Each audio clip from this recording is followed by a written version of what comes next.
말씀 봉독하겠습니다. 그 후에 모세와 아론이 바로에게 가서 이르되 이스라엘의 하나님 여호와께서 이렇게 말씀하시기를 내 백성을 보내라. 그러면 그들이 광야에서 내 앞에 절기를 지킬 것이니라 하셨나이다. 바로가 이르되 여호와가 누구이기에 내가 그의 목소리를 듣고 이스라엘을 보내겠느냐? 나는 여호와를 알지 못하니 이스라엘을 보내지 아니하리라. 그들이 이르되 히브리인의 하나님이 우리에게 나타나셨은즉 우리가 광야로 사흘길쯤 가서 우리 하나님 여호와께 제사를 드리려 하오니 가도록 허락하소서. 여호와께서 전염병이나 칼로 우리를 치실까 두려워하나이다. 애굽 왕이 그들에게 이르되 모세와 아론아 너희가 어찌하여 백성의 노역을 쉬게 하려느냐? 가서 너희의 노역이나 하라. 바로가 또 이르되 이제 이 땅의 백성이 많아졌거늘 너희가 그들로 노역을 쉬게 하는도다 하고 바로가 그날에 백성의 감독들과 기록원들에게 명령하여 이르되 너희는 백성에게 다시는 벽돌에 쓸 짚을 전과 같이 주지 말고 그들이 가서 스스로 짚을 줍게 하라. 또 그들이 전에 만든 벽돌 수효대로 그들에게 만들게 하고 감하지 말라. 그들이 게으름으로 소리질러 이르기를 우리가 가서 우리 하나님께 제사를 드리자 하나니 그 사람들의 노동을 무겁게 함으로 수고롭게 하여 그들로 거짓말을 듣지 않게 하라. 백성의 감독들과 기록원들이 나가서 백성에게 말하여 이르되 바로가 이렇게 말하기를 내가 너희에게 짚을 주지 아니하리니 너희는 짚을 찾을 곳으로 가서 주우라. 그러나 너희 일은 조금도 감하지 아니하리라 하셨느니라. 백성이 애굽 온 땅에 흩어져 곡초 그루터기를 거두어다가 짚을 대신하니 감독들이 그들을 독촉하여 이르되 너희는 짚이 있을 때와 같이 그날의 일을 그날에 마치라 하며 바로의 감독들이 자기들이 세운 바 이스라엘 자손의 기록원들을 때리며 이르되 너희가 어찌하여 어제와 오늘에 만드는 벽돌의 수요를 전과 같이 채우지 아니하였느냐 하니라. 이스라엘 자손의 기록원들이 가서 바로에게 호소하여 이르되 왕은 어찌하여 당신의 종들에게 이같이 하시나이까? 당신의 종들에게 짚을 주지 아니하고 그들이 우리에게 벽돌을 만들라 하나이다. 당신의 종들이 매를 맞사오니 이는 당신의 백성의 죄니이다. 바로가 이르되 너희가 게으르다 게으르다. 그러므로 너희가 이르기를 우리가 가서 여호와께 제사를 드리자 하는도다. 이제 가서 일하라.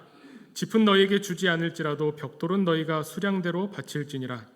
기록하는 일을 맡은 이스라엘 자손들이 너희가 매일 만드는 벽돌을 조금도 감하지 못하리라 함을 듣고 화가 몸에 미친 줄 알고 그들이 바로를 떠나 나올 때에 모세와 아론이 길에 서 있는 것을 보고 그들에게 이르되 너희가 우리를 바로의 눈과 그의 신하의 눈에 미운 것이 되게 하고 그들의 손에 칼을 주어 우리를 죽이게 하는도다.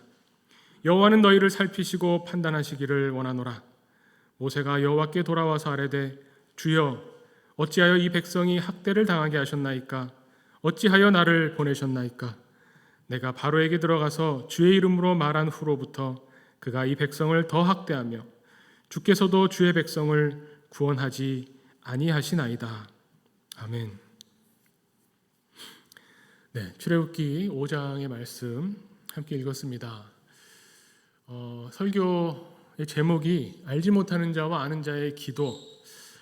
오늘 이 말씀을 통해서 어떻게 보면 참 흥미로운 재미있는 출애굽기에 나오는 스토리인데요. 이 스토리를 통해서 우리가 기도할 때 하나님 앞에 아뢰고 구했을 때 그때 우리에게 일어나는 일들 또 우리가 반드시 알아야 되는 것 여기에 대해서 한번 같이 생각해 보고자 합니다. 오늘 이야기는 어떤 대목인지 아실 겁니다. 우리가 출애굽 사건 또 모세와 아론을 하나님께서 바로에게 보내신 이야기를 알고 있는데 그 중에서 어떻게 보면 이 일이 첫 번째로 제대로 바로에게 나아가서 어떻게 보면 하나님의 뜻을 전하는 거죠. 명확하게 하나님이 원하시는 것이 무엇인가를 전했다는 겁니다. 하나님이 모세와 아론을 통해서 전하시는 것은 굉장히 유명한 말씀이죠. 내 백성을 보내라. 이게 하나님의 말씀입니다. 내 백성, 이스라엘을 내 백성이라고 말씀하시면서 내 백성을 보내라. 그들이 광야 길을 가서 내게 절기를 지킬 거다. 이 절기를 지킨다는 게 무슨 말인가 보면 히브리어 원어로 보면 이제 순례를 행한다는 겁니다.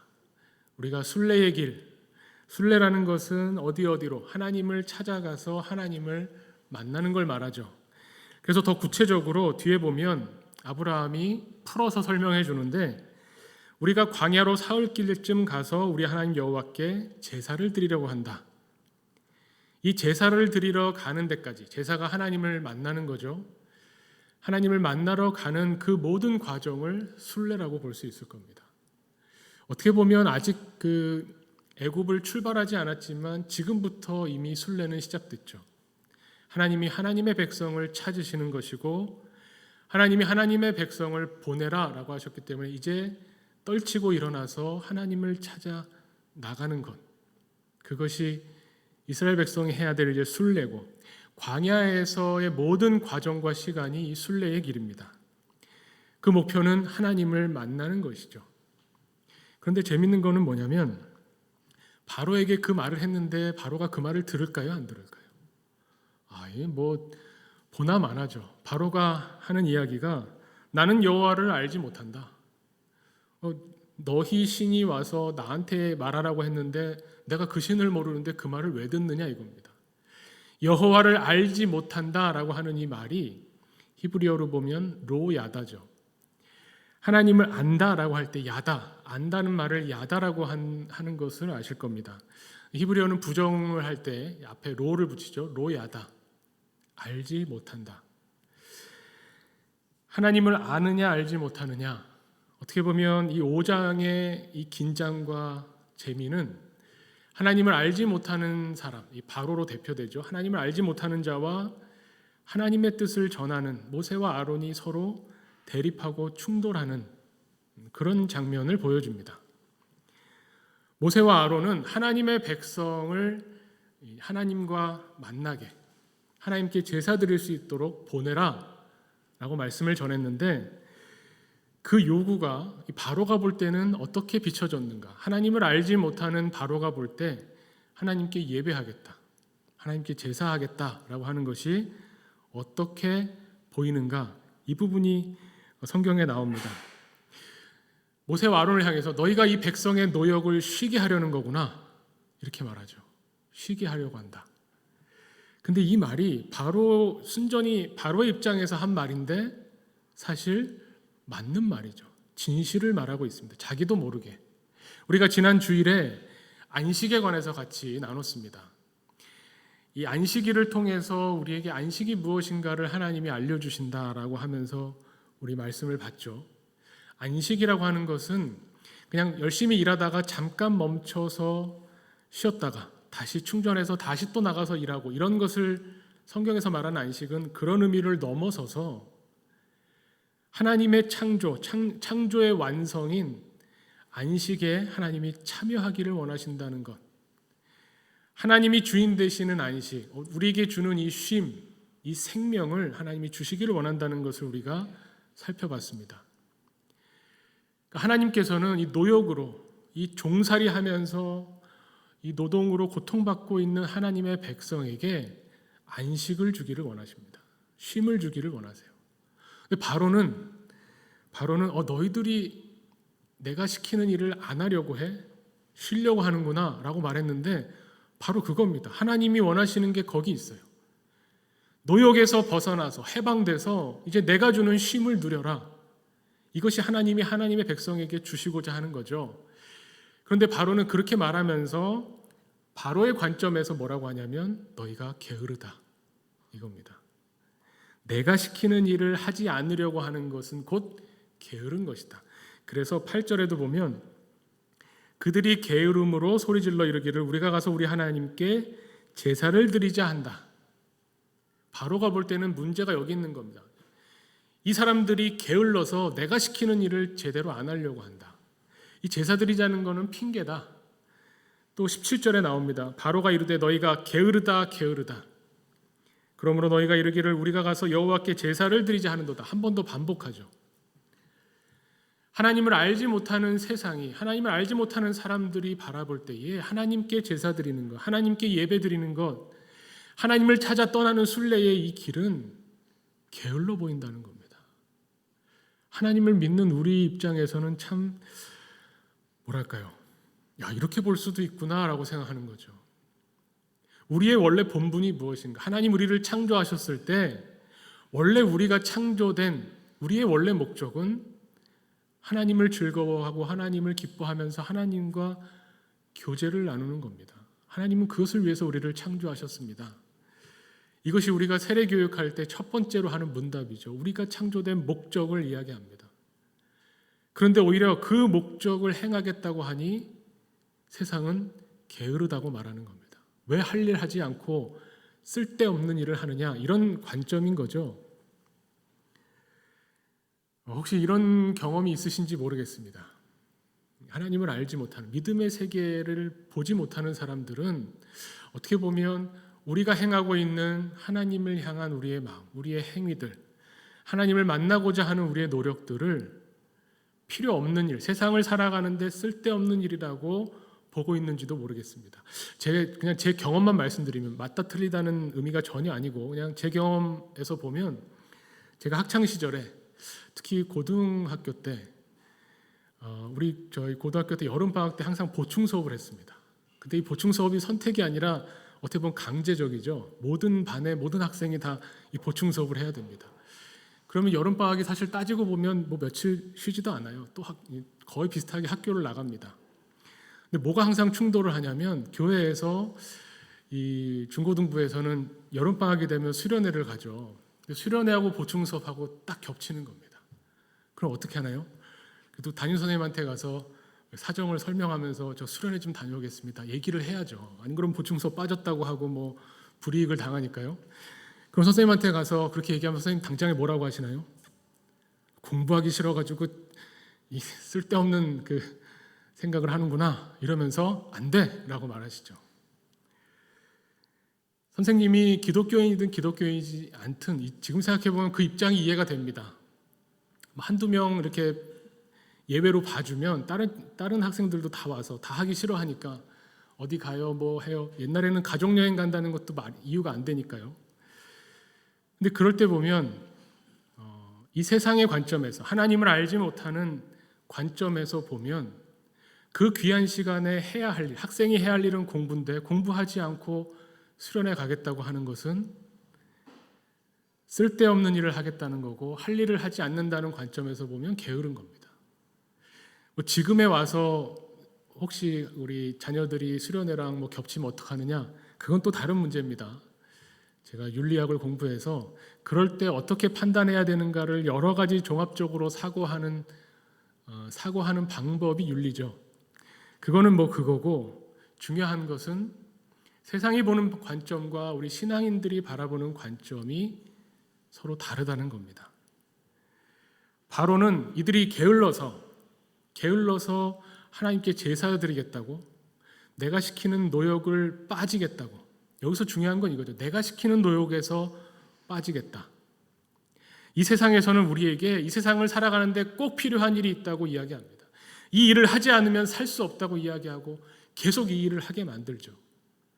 조금이라도 눈을 다른 데 돌리면 안 되기 때문에 더 많은 일을 우리에게 주게 돼서 우리가 세상을 살면서 바쁘다고 느껴질 때마다, 뭐가 이렇게 바쁠까? 바쁘다 하면 우리는 정말 우리가 생각하지 못하고 그냥 끌려가면서 살게 되죠. 이스라엘 백성들은 지금 어떤 입장이냐면, 모세와 바로가 자기들에게 나타나서 너희들 지금 힘들지? 이 노역이 바로가 부여하는 노역이 너무 힘들구나. 왜냐하면 이스라엘 백성들이 힘들어 죽겠다고 하나님께 부르짖었거든요. 그 기도가 하나님께 들렸다고 했습니다. 그래서 하나님이 모세와 아론을 보내셨죠. 오늘 읽은 5장의 바로 앞에 4장 마지막 부분에 보면 31절에 이렇게 나옵니다. 30절부터 보면, 아론이 여호와께서 모세에게 이르신 모든 말씀을 전하고 그 백성 앞에서 이적을 행하니 백성이 믿으며 여호와께서 이스라엘 자손을 찾으시고 그들의 고난을 살피셨다 함을 듣고 머리 숙여 경배하였더라. 모세와 아론이 나타나서 하나님의 말씀이, 하나님이 너희를 보내시겠다, 하나님을 만나도록, 하나님께 제사하도록 너희 노역을 끝내고 너희를 쉬게 해주시겠다라고 말했을 때 안 믿다가 기적을 보여주니까 그때서야 믿은 겁니다. 그리고 하나님이 우리의 고초를, 우리의 고생을 살피셨구나, 경배했다는 거죠. 그런데 이 기적을 믿는 것과 하나님을 아는 것은 좀 다르죠. 이 백성들의 기도는 그냥 너무 힘들어서 살려달라고 기도하는 겁니다. 그랬더니 하나님이 하나님의 사람을 보내셨어요. 그럼 어떻게 됩니까? 이 노역이 좀 줄거나 없어지거나 편안하게 살아야 될 텐데 기도의 결과가 뭡니까? 노역이 더 힘들어졌습니다. 바로의 입장에서는 이 사람들이 게을러서 딴 생각을 하는구나. 더 일을 시켜라. 게으름을 피우지 못하게 더 일을 많이 시켜라 해서 이 벽돌을 만드는 데 있어서 짚을 안 주는 거죠. 지금도 이집트 그 문명 유적지를 가보면 당시에는 이제 이집트에는 큰 단단한 돌들이 없기 때문에 벽돌로 만들어서 이제 건축을 하는데 나일강변에 이 진흙을 가져다가 틀에 놓고 잘 말립니다. 근데 그냥 진흙만 말리면 오래 걸리기도 하고 부서지기도 하니까 그 사이사이에 짚을 섞어서 반죽해서 말리는 거죠. 이 일이 얼마나 단순 노동이겠습니까? 뭐 건물 하나 짓는데 벽돌이 얼마나 많이 들어갈까요? 그러니까 진흙을 가져다가 짚을 섞어서 틀에 집어넣고 쭉 늘어놓고 햇빛에 말리고 그 말린 걸 다시 걷어들이고 이동시키고 하는 모든 일들을 이 히브리인들을 시킨 거죠. 근데 짚을 공급해주지 않고 니들이 알아서 구해와서 똑같은 수량을 맞추라고 2배 늘은 정도가 아니라 3배, 4배 이상의 노역이 심해진 겁니다. 하나님께 기도했더니 편안해지기는커녕 더 힘들어졌어요. 이스라엘 백성들의 반응이 어떠냐면 모세와 아론을 정말 그냥 둘 수가 없죠. 뭐라고 이야기합니까? 우리 마지막 부분에 보면 너희가 우리를 바로의 눈과 신하의 눈에 미운 것이 되게 하고 그들의 손에 칼을 주어 우리를 죽이게 하는도다. 여호와는 너희를 살피시고 판단하시기를 원하노라. 참 묘합니다. 너희들이 그렇게 전해서 하나님 말씀을 안 믿겠다는 게 아니라 우리가 기도한 하나님은 우리가 원하는 걸 들어주시는 분인데 너희가 중간에 이상한 말을 전했나 보다. 하나님이 너희를 심판해 주시기를 바란다. 이렇게 이야기하는 겁니다. 이 말은 뭐냐면 이스라엘 백성들은 아직 본인들이 기도하는 하나님이 어떤 분이신지 잘 몰라요. 하나님이 어떤 분이신가? 기도에 있어서 가장 중요한 것은 하나님이 어떤 분인가 아는 겁니다. 왜냐하면 알지도 못하는 대상에게 기도하고 바라고 그러는 것을 미신이라고 하죠. 우리는 하나님을 제대로 압니다. 정확히 알 수 있습니다. 왜냐하면 우리에게 하나님의 말씀을 주셨고 예수 그리스도를 통해서 하나님이 어떤 분이신지 알려주셨기 때문에 우리는 하나님을 알 수 있습니다. 누가복음에 보면 예수님께서 기도에 대해서 가르쳐 주시면서 누가복음 11장에 주님의 기도가 나오고 그 뒤에 나오는 것을 보면 11장 9절에 이렇게 말씀하죠. 너에게 이르노니 구하라 그러면 너에게 주실 것이요 찾으라 그러면 찾을 것이요 문을 두드리라 그러면 너에게 열릴 것이니 구하는 이마다 받을 것이요 찾는 이는 찾아낼 것이요 두드리는 이에게는 열릴 것이니라. 2번을 반복합니다. 우리는 이 말씀을 읽을 때마다 열심히 구해야지. 기도를 어떻게 해야 되느냐? 열심히 구하는 거다. 열심히 찾는 거다. 두드리라고 하셨으니 열심히 두드리는 거다. 우리는 그 포인트를 거기다 두죠. 우리가 얼마나 열심히 기도하는가, 이스라엘 백성이 얼마나 크게 부르짖었는가에 따라서 하나님이 구원해 주시나 보다라고 생각을 했을지 모르지만 예수님이 기도에 대해서 가르쳐 주실 때의 핵심은 거기에 있는 게 아닙니다. 2번 반복해 주셨는데 이 2번 반복하는 이야기에 어떻게 보면 관점이 다릅니다. 첫 번째는 구하라 그러면 너희에게 주실 것이요. 누가 주시나요? 하나님이 주시죠. 2번째는 구하는 이마다 받을 것이요. 받는 사람은 구하는 사람이 받죠. 그러니까 주느냐 받느냐 주고받는 것으로 2번을 이야기하신 거예요.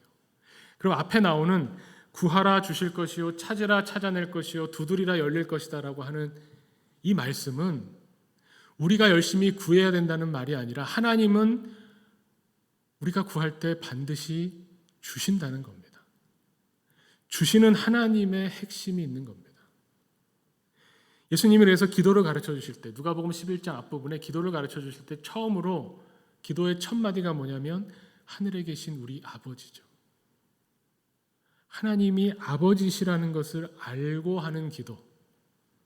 그냥 내가 원하는 대로 들어주실 거라는 그 기도가 아니라 하나님이 아버지가 되신다는 것을, 우리를 사랑하신다는 것을 알고 하는 기도. 그게 중요하다는 말씀입니다. 그래서 이 11장의 마지막 기도에 대한 결론 부분에 13절에 이렇게 말씀합니다. 너희가 악할지라도 좋은 것을 자식에게 줄 줄 알거든 하물며 너희 하늘아버지께서 구하는 자에게 성령을 주시지 않겠느냐.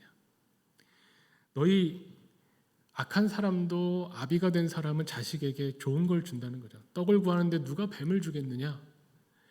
이스라엘 백성들이 하나님께 이 노역이 너무 힘들어서 괴로워서 죽겠습니다. 살려주십시오라고 구했을 때 하나님은 모세와 아론을 보내서 하나님의 백성을 구원해내기를 원하십니다. 그런데 그 과정이 하나님을 찾는 순례의 과정이 되어야죠. 이스라엘 백성이 기도했더니 노역이 더 심해졌다. 이것을 볼 게 아니라 이후에 어떻게 됩니까? 하나님을 알지 못하는 바로에게 하나님의 일하심을 보여주십니다. 우리는 흔히 10가지 재앙이라고 알고 있는데 이거는 하나님을 알지 못하는 사람이 바라볼 때 어떤 일일까요? 강물이 피가 돼. 신기한 일이네. 갑자기 메뚜기 떼가 막 날려듭니다. 이 메뚜기들이 미쳤나? 갑자기 이상 기후 때문에 이런가 보다. 하늘이 캄캄해지는 계기월씩 이거는 계산해 보면 몇 년마다 나올 수 있는 건데 하나님을 알지 못하는 사람이 볼 때는 그냥 자연이 행하는 일이고 신기한 일이고 우리가 이해하지 못하는 어떤 현상을 그냥 보는 거지만 이스라엘 백성들은 이 10가지의 커다란 재앙을 보면서 하나님이 우리를 구원하시기 위해 일하고 계시다는 것을 보고 알아야 된다는 겁니다. 바로가 볼 때는 하나님을 예배하는 것은 세상 게으른 일이고 세상 쓸데없는 일이지만 우리는 예배에 가장 우선순위를 두는 사람들입니다. 하나님을 만나지 못하고 하나님을 체험하지 못하고 하나님의 사랑 안에 거하지 못하면 우리가 살아가는 이 일들이 우리를 과연 생명으로 인도하는 일인가? 이 세상이 우리를 바쁘게 몰아붙이고 많은 해야 할 일을 우리에게 부여하지만 그 일들을 통해서가 아니라 하나님이 주시는 안식과 쉼을 누림으로 그 일들을 해결해 나가야 되는데 우리는 거꾸로 하고 있지 않은가? 그 생각을 해야 된다는 겁니다. 하나님이 어떤 분이냐? 우리에게 쉼과 생명과 안식을 주기 위해서 일하시는 분이라는 것을 우리가 알지 못한다면 우리의 기도가 무슨 소용이 있겠습니까? 그저 지금 눈앞에 있는 문제를 해결하고 조금 더 몸이 편해지기를 구해서 그게 이루어졌을 때 기뻐하고 안 될 때 실망한다면 하나님을 아는 자의 기도가 되지 못할 겁니다. 기도는 그래서 어떻게 하느냐, 방법의 문제가 아니고요. 얼마나 끈기 있게 하느냐, 기도가 이루어질 때까지, 응답받을 때까지 기도하느냐, 이런 인내의 문제가 아니고요. 기도는 믿음의 문제입니다. 우리의 기도를 하나님이 들으시고 아버지와 같은 사랑의 마음으로 우리의 기도를 반드시 들어주신다. 그런데 우리의 기도를 들어주실 때 그 하나님의 뜻은 우리에게 가장 좋은 것, 우리에게 생명을 주시는 일이라는 것을 알아야 믿을 수 있습니다. 히브리서 11장 6절에 믿음에 관해서 이렇게 이야기하죠. 믿음이 없이는 하나님을 기쁘시게 하지 못하나니 하나님께 나아가는 자는 반드시 그가 계신 것과 또한 그가 자기를 찾는 자들에게 상 주시는 이심을 믿어야 할지니라. 여기서 중요한 게 하나님은 어떤 분이시라고 이야기하냐면 상 주시는 이시다. 그러니까 이 말은 뭐냐면요. 가만히 생각해 보면 하나님의 뜻, 우리가 보통 하나님의 뜻에 순종하게 해주십시오라고 말하는데 마치 하나님의 뜻은 우리랑 상관없이 뭔가 하나님이 하시고자 하는 계획이 있고 우리는 거기에 쓰임받는 수단이 되거나 아니면은 하기 싫은데 억지로 하나님 뜻에 순종해야만 살 수 있는 그런 노예 같은 존재로 우리는 생각하지만 사실 아니라는 겁니다. 성경이 우리에게 가르쳐주는 하나님의 뜻은 우리와 관계되어 있습니다. 하나님의 뜻이 저 별개로 어디 딴 데 있는 것이 아니라 하나님의 뜻은 우리를 향해 있다는 겁니다. 하나님의 뜻이라고 말할 때 하나님 마음대로가 아니라 우리를 생각하시는 하나님의 마음이 담겨 있기 때문에 하나님의 뜻은 우리를 살리는 것이 하나님의 뜻입니다. 우리를 구원해내시는 것이 하나님의 뜻이고 죽음으로 향해 가는 이 세상의 노역에서부터 우리를 해방시키시고 쉼을 주시는 것이 하나님의 뜻이라는 겁니다. 그것을 알고 믿을 때 당장 눈앞에 보이지 않지만 그것을 믿음으로 미리 앞당겨서 하나님을 경험할 때 그때 우리는 순종할 수 있습니다. 순종할 수밖에 없습니다. 이것이 내 생명을 살리는 일인데요. 나와 별개로 있는 하나님의 뜻이 아니라 나를 위하신 하나님의 뜻이라고 우리가 제대로 깨달을 때 순종은 따라오는 겁니다. 하나님이 우리를 순종하나 순종하지 않나, 순종하지 않으면 벌 주고 순종하면 칭찬해 주고 이런 신이 아닙니다. 하나님은 우리에게 상 주시는 이십니다. 우리에게 가장 좋은 것을 주시겠다고 지금도 우리보다 더 먼저 일하고 계시는 하나님이시라는 것을 믿는 사람들, 그 믿는 사람들을 하나님이 기뻐하신다는 거죠. 우리의 기도는 믿음의 문제입니다. 하나님을 어떤 분으로 믿느냐? 예수님께서 우리에게 가르쳐 주신 것은 하나님은 너희의 아버지시다. 아버지 중에 자식이 달라고 하는데, 떡을 달라고 하는데 뱀 주는 아버지가 어디 있느냐? 하물며 너희 하늘 아버지일까 보냐? 우리가 누가복음에 하나만 더 말씀드리면 누가복음 18장에도 기도가 나오죠. 예수님이 가르쳐 주시는 기도. 낙심하지 말고 계속 기도해야 된다고 하면서 비유를 말씀해 주시는데 불의한 재판관의 이야기입니다. 거기에서 핵심은 이 원한을 가진 과부가 열심히 기도하는 것처럼 간청해라 이렇게 생각할 수도 있지만 또 다른 면으로 보면 불의한 재판관도 이렇게 들어주는데 너희 하늘에 계신 아버지가 안 들어주시겠느냐. 하나님이 어떤 분인가를 예수님은 말씀하시는 겁니다. 이 세상에서 잘하면 불의한 사람도 못난 사람도 하나님을 알지 못하고 이 세상이 돌아가는 원리로 사는 사람들도 귀찮아서라도 들어주는 간청이 있는데 하물며 너희를 사랑하셔서 너희를 건져내기 위해서 안달이 나시 너희보다 먼저 앞서서 움직이고 활동하시면서 너희에게 생명을 주시는 너희 아버지 되시는 하나님께서 너희의 기도를 들어주지 않으시겠느냐. 우리는 우리를 위해서 우리를 살리기 위해 일하시는 하나님을 깨달아 알아야 합니다. 그럴 때 우리는 기도할 수 있고 그럴 때 누구에게 기도하는지 어떤 분에게 기도하는지 그 기도가 어떻게 응답받는지를 볼 수 있습니다. 우리가 중심이 돼서 우리가 주어가 돼서 하는 기도가 아니라 하나님과 함께하는 우리를 향하신 하나님의 뜻을 간구하며 하나님의 뜻이 우리를 사랑하시는 하나님의 뜻이 우리를 통해서 이 땅에 이루어지기를 기도하는 사람들이 주님의 제자들입니다. 예수님이 가르쳐 주신 기도처럼 하나님을 아버지로 믿으며 하나님 앞에 나와 우리의 마음의 소원을 우리의 간구를 아뢰는 하나님의 사람들 하나님의 주님의 제자들 되시기를 간절히 축원합니다. 이 시간에 우리 성찬의 예식을 거행하겠습니다. 주님의 몸과 피를 우리 안에 우리가 주님 안에 함께하는 그런 성찬 예전입니다.